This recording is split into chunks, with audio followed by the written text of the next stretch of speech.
You train as you fight. He's got a weapon! And sometimes there are surprises. Right outside. Training prepares you for the battlefield. But as the mission on the battlefield changes, Took place in the courtyard of Building 8. so does the training.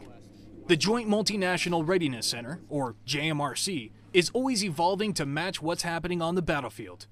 Heat stroke. What makes it different is its ability to bring in role players who simulate what it's like to work with people who don't speak the same language. Yeah, well, I think the thing that you get when you bring in all these different multinational elements that you don't get at other training centers is they're replicating not just the Afghan National Security Forces, but the friction of language differences, cultural differences, and that's probably the biggest component.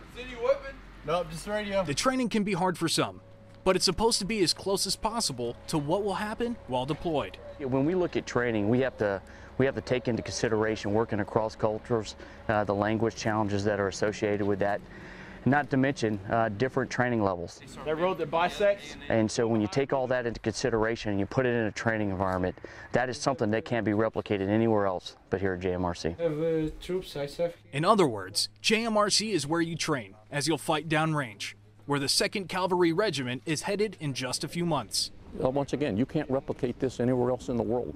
And the regiment will be as prepared as any unit that I've ever seen going into combat. And I say that unequivocally, and I say that proudly. From Hohenfels, Germany, I'm Army Sergeant Thomas Christensen.